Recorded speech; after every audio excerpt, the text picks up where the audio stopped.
So you're saying the problem is actually parents. Is that what I'm hearing? I think it always has to come back to who raised you. Yeah. For sure. And so who raised you societally? Like, how did we as a culture shift our parenting model, which is a fact. The parenting model fundamentally changed from the 80s to the 90s. Just the term unsupervised play, like letting your kids go outside and go be outside till the street lights came on. You know, like just be where you're going to be. I was out this past weekend walking with my grandkids and the street lights came on. I had this memory of like, Time to go home. I could go play anywhere I wanted as long as I was within a 1 block radius of my home. Anywhere, did anything. Yeah. And once the lights came on, got to go home. Yeah. And like just the difference of supervision, how we address challenges. So parenting is a big issue. You're listening to Men of Faith, the podcast dedicated to calling men up and not out. Join me as we live a life dedicated to our God.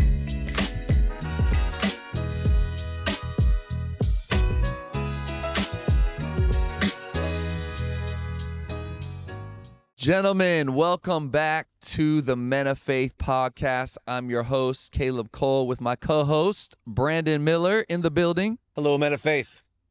And we have a guest with us. Some of you may know him as the youth pastor of Project Church. This is Sam Fleury. Make some noise in the chat or wherever you are. Sam, tell them a little bit about yourself. All right, yeah, as Pastor Caleb said, I am the youth pastor here, but outside of youth pastoring, family man, I've got twins at home. Actually, they're here in the building with us today, just under 2 years old, and right before I got in here, I had to wash poop off my hands because I was cleaning diapers. So fun stuff. Been married to my wife, Carly, for going on 9 years, and man, we really love, I know what we're talking about today, but really love our family life, and I know as a father, that's something I got to be really intentional with, so really excited to share a little bit on our journey and some things that I've learned along the way. And obviously, you guys a little bit further along the journey. Parenting, I would say, is probably the funnest journey I've ever been on. So really excited to jump into this. Yeah, man. Thanks for being with us. What we want to talk about today is just leading the next generation. We know that this generation that's coming up right now is experiencing things that we never experienced. They're going through, I think, a greater level of challenges than probably we had. Obviously, life is hard for all of us, but they're going through some things that are just different. Even looking at 2020 and that being in the middle of a lot of their formative years and what COVID kind of did to them. And I don't know that we get into that. But I do want to talk about leading the next generation. Obviously, I have a 13-year-old now, almost 12-year-old, and then a 10-year-old. Brandon has too many kids for me to even remember. But he has... ranging from how old to how young? 31, and the youngest is 15. 15. What's cool is all of us have youth ministry experience going back. Brandon was a youth pastor. I was a youth pastor. Sam is a youth pastor.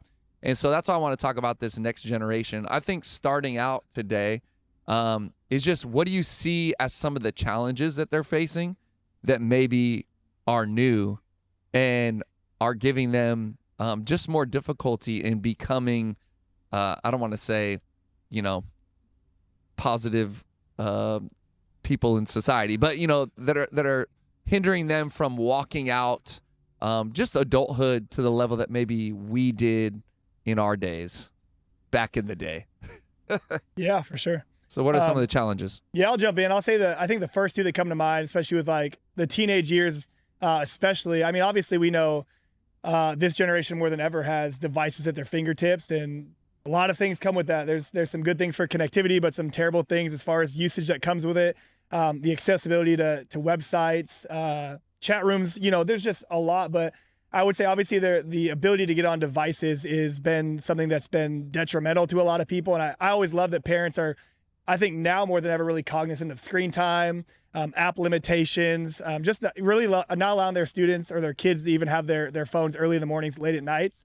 I think has been a helpful thing. But actually, I think the second thing that I think more now over the last year that I've become more aware of, and I think it does have a lot to do with COVID, is young people are chronic overthinkers.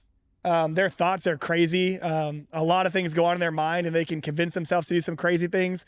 and then they can talk themselves out of doing a lot of great things. And they are really deep thinkers right now. And I think obviously the isolation of a couple of years of COVID, no school.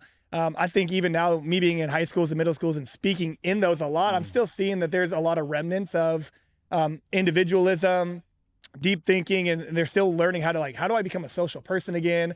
And so I think those kind of all come together, but a lot of that had to do with the years of the pandemic. And, obviously I don't think there's any new challenges today than there was, maybe when you guys were growing up. I think they're a little bit more advanced and there's a little bit more at their fingertips. But I would definitely say I think what's plaguing young people right now is the fact that they had to endure a pandemic in isolation that even adults didn't handle well. Yeah. So then you think about adolescence and teenage years, like how are they going to handle it well? And I think they're still learning how do I not rely on a cell phone for connectivity, and how do I do individual relationships with people again. So I would say, just what's at their fingertips with technology, and then, just overthinking are two things that I was just at a youth conference. And I think probably 80% of one of the rooms that I was speaking in was, the things that go through their mind and how much they think about things. Somebody was opening up to me the other night, and they shared with what seemed like, wow, this is really some crazy deep thoughts. Like this goes really, really deep.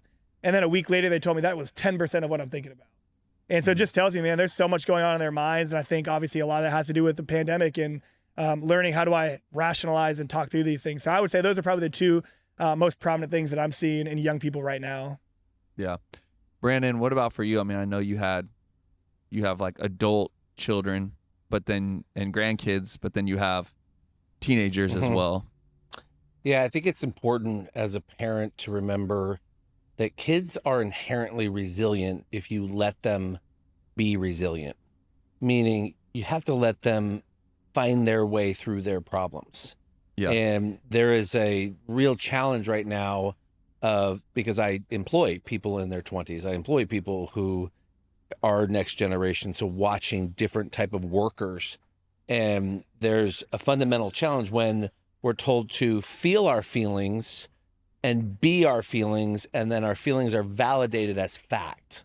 Yeah. And the challenge with that is that feelings aren't fact. Feelings can just be passing thoughts that can go really, really deep. We can take them as far down as we want, or we can actually wrestle with them, submit them hopefully to the Word of God, and decide, is this a thought I should explore, or is this a thought that I need to reset or reframe?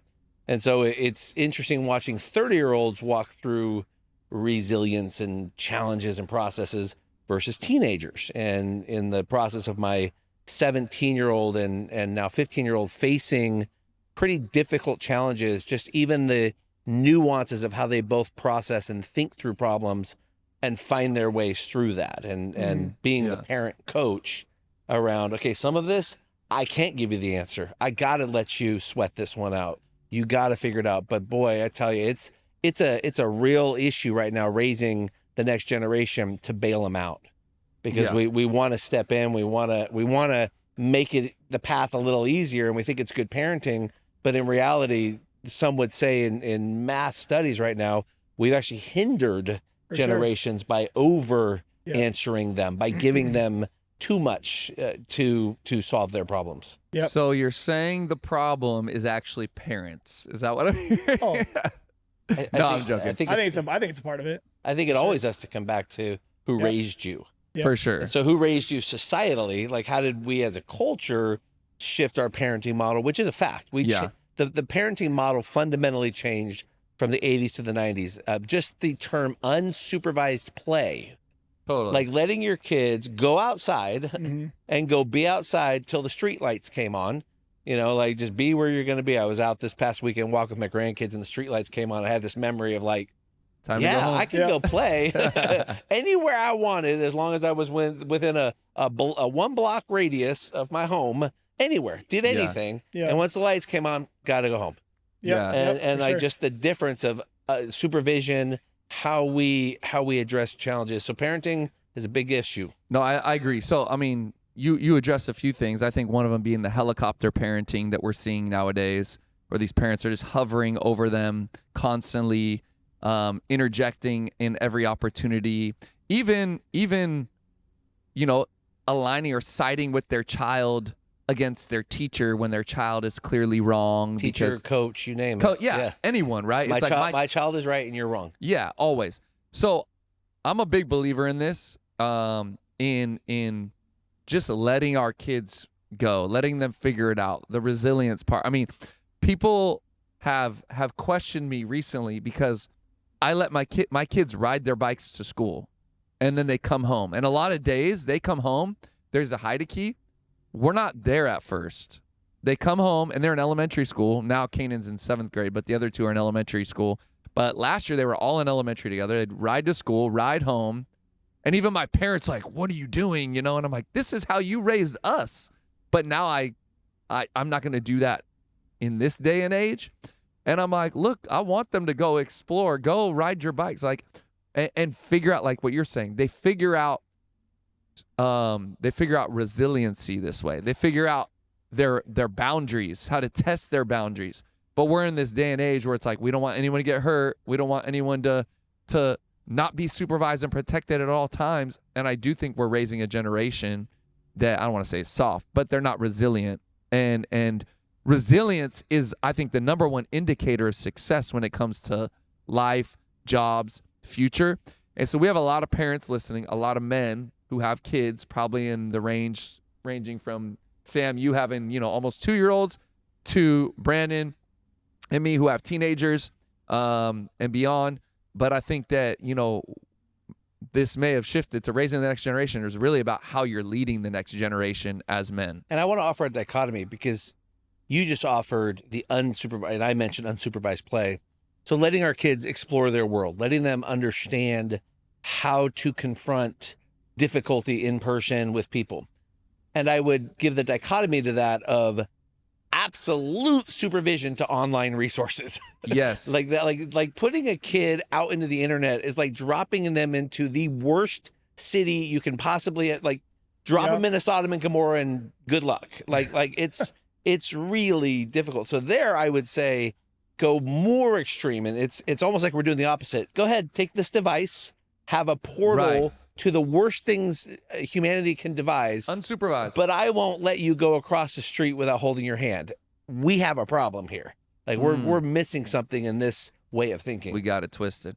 So Sam, what have you seen? Obviously you lead students, but I'm sure you look at the parents and sometimes it's like, okay, there's a reflection of parenting. Or what are you seeing in what parents are doing well that are raising students that you would say, okay, they're succeeding or they're doing well in life or they're going to be successful versus those that aren't? Yeah, I mean, I think as listening to what you guys are talking about, obviously a lot further along the parenting journey. And I think as a youth pastor, like in a way, it feels like I've done some parenting over the years because For sure. There's some parents that like, they have no idea what they're doing and they're calling me. And I'm like, before I even had kids, I'm like, I don't know what to tell you, but here's, some of the things that I've learned along the way. I had this thought this morning. I mean, first, before I even answer that, like, I think it's really, really important that parents are praying for their kids. Like, yes, pray with them, but you should be praying for them as well. Like, we should be praying men, praying for our wives, praying for our kids. And as Caleb mentioned, like, my kids aren't even 2 years old, and I'm constantly finding myself praying for them because I know there will be a day where I can't, like right now in this season, it's way more helicopter parenting, like, just to be honest, because these guys are going to climb and jump off things on their heads. And I walked in the other day and my son's bouncing on his brother's head, like, just, a little bit more helicoptering in this season. Well, you have to as toddlers. And that'll change. And that'll change as they get older. And I have to be the parent that's okay with them falling and getting hurt, with them falling and having to make mistakes to learn. But I had this thought this morning that obviously we know the scriptures say that train a child in the way they should go, and when they grow older, they won't depart from it. And I just had this thought that I don't think that we can train our children in the way they should go. What comes full circle unless the parents are trained. And obviously, we can't always look at our parents as like they were doing the training us, but like if we're getting trained by the Lord, then we're able to train our children. And that means that God is gracious to release us and allow us to make some mistakes. And I do agree that we have to be that way as fathers. We have to release our children to learn some lessons along the way. I would say a couple things that I'm watching, I think just really echoes what you guys have mentioned already with like things that our parents are doing well. I think that there's some unhealthy relationships at times with children. And this is something that we've talked about where there is a season where I believe that your child is somebody that you have to nurture and really care for. And then there's a season where you're training them and coaching them. Pastor Chrissy talked about this yesterday. And then a season when they get older where they're your friend. But I think before they're 18 years old, like they can't be your friend. And I do see that relationship dynamic of like, man, we're best friends all the time. It's like, well, you can't really receive the correction you need to if you're just best friends. And I think parents need to reestablish the role of like, yeah, I'm here to coach you. I'm here to train you so that when you get this age and now you've learned the life lessons and you are an individual, we can be friends. But I think students that are, in middle school and high school, like parents need to really take that responsibility of training their children and understanding like I have a role of an authoritative figure in your life and not just a friendship figure. So I would say, honestly, like that's probably one dynamic that I see is like, I would say errs on the side of unhealthy. But the side that I see as healthy is obviously parents speaking life into their kids. I think this is an important thing. I think naturally we've been trained from young ages where there's certain things that we do in the negative connotation that parents have given, even as we've grown up, is how can I trust you? You're just making mistakes. And like some of these words have been spoken over them. And just naturally, those are in our mind. And so when our kids make mistakes, we're saying, how can I trust you? All you're doing is making mistakes. And we're speaking death over them. Yeah. The parents that I see that are doing it really, really well is not just necessarily that they're always praising their kids, but like we've been talking about, they give them the ability to make mistakes and then they coach them through it. And that's, I feel like, the common thing that we're talking about. Yep. But they're really releasing them to do this. And then they're speaking life over them. I think, you're going to learn more lessons, especially as a teenager, not in all the things that you do well, but, I always say, there's two things. There's not winning and losing. There's winning and learning, right? You're going to learn from your losses and the things that you're not doing well. And I think, honestly, just parents, I would say this, for the men, this is really specific. Probably the one call I get the most is teenagers struggling with pornography. And this comes back to, man, we have so much access on our phone. I think Brandon said that so well. We're dropping them in an online portal where we're not going to monitor them, but we'll allow them to do everything else. And I think, parents, when they get to this area and their kids are struggling, like they don't know how to handle it. And the reality is probably because they struggled with it and they never got free from it. And so like, how do I deal with this? I feel like a hypocrite for trying to enforce something that I never really did. And I would just say for the men and the fathers that are watching, you got kids at home that they're at this age where they have devices and access to the internet. I think there's something really powerful. The book of Psalms, it tells us that God invites us to a table. I think the most important thing that we can do is have a culture of vulnerability in our home where we're inviting our children at dinner time and we're having really direct conversations with them about these struggles. And I think obviously right away, this is what I've told parents, it's uncomfortable in the beginning, even for the parent. But I think the more that we sit around a table and we have these conversations and the more normal it becomes, I think that the more it shows that there's a culture of like, hey, we're gonna be open, honest, and vulnerable, and then there could be healing. And so I've talked to a few parents that have started sitting around dinner tables with their mom and the dad and the siblings, and they have these conversations. And now you can't have, if you got a 2-year-old or a 5-year-old, you're not gonna have this conversation in front of them with a 15-year-old. Yeah. But we're gonna make it a goal that we're gonna sit at a table, we're gonna have really honest conversations. We're not gonna hide these things, we're gonna talk about them. And so I see the parents that are doing that, it's actually strengthening even the relationship they have with their kids. Because it's no longer just, hey, I love you and go to school, have a great day, but we're gonna really coach you and parent you through these things. So I would say that's an important aspect. I saw, or I heard you say earlier about just them being deep thinkers, overthinking being an issue. And I think that just goes back to the social interaction piece that is lacking or missing in today's generation. They're just here. It's just a screen time generation. They spend more time there than anywhere else. Yeah. And then you have parents who don't know how to communicate, don't take the time. They're too busy, or they're on screens themselves. So they're not sitting around the dinner table and encouraging communication and open communication. And so for me, what I've seen is the kids who struggle with mental health, which I would say is like the overthinking, the deep thinking is a mental health issue. I think the reason is because they're not learning healthy outlets, which is really communication. It's a social interaction. It's that I'm having these thoughts, but I'm going to talk them out with my parent or a friend or, someone that's trusted. And we're proliferating that in homes because we don't sit around the dinner table. I would encourage, families, if you can, we try to do it at least, 4 nights a week that we're sitting down. We have a lot of church stuff. And so we always say, hey, there's 2 nights a week. We're probably going to not be able to do it because of church events. But at least 4 nights a week, we're sitting around the dinner table. We're having conversation. We're conversing. We're asking them questions. We're talking about God. And then even in the, when we are with them driving somewhere, I try to get alone time with each one of my kids every week. Yeah. And really ask them about what's been going on at school. What's been going on in your head? What are you thinking about? What are you excited about? What are you struggling with? And encouraging and opening the dialogue of communication.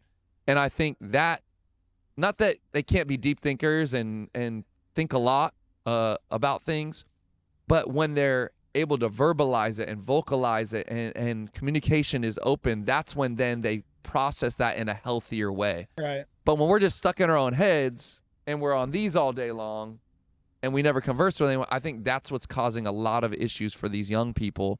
And so I think, if I could encourage the men out there, it's like, man, are you making sure communication is happening in your homes, at the dinner table, with each of your children?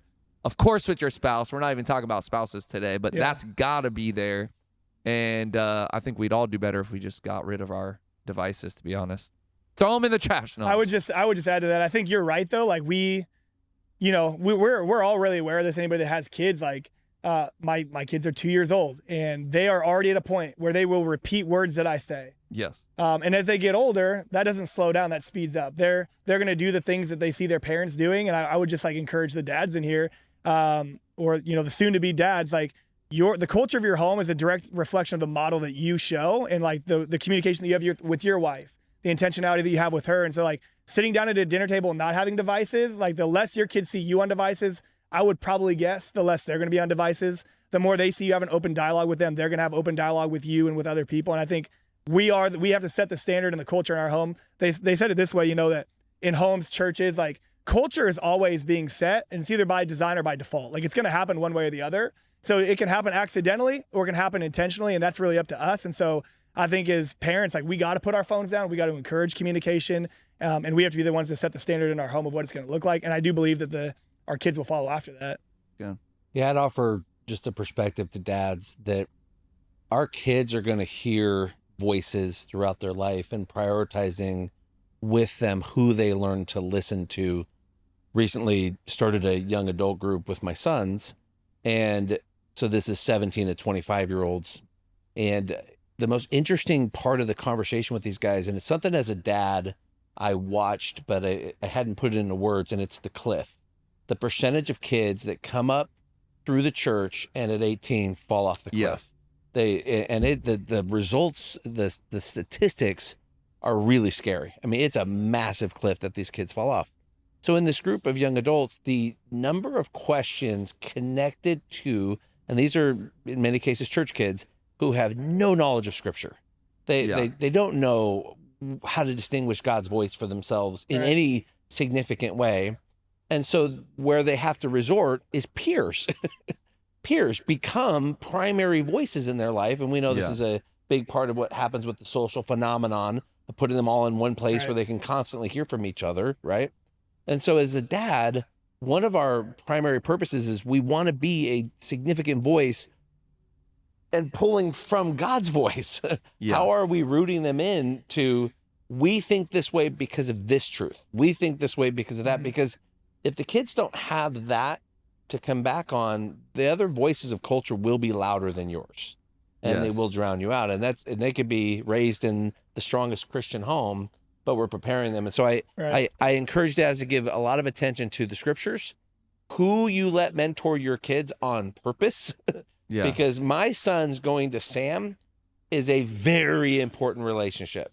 I've actually had them tell me, yeah, Dad, I can tell things to Sam. I can't tell you. And I go, good. You should have someone else in your life that you can go to and unload your dirty because you're too embarrassed. That's fine. I'm not offended by that. That's a good, we've set this up on purpose. We have a partnership with the mentors in your life.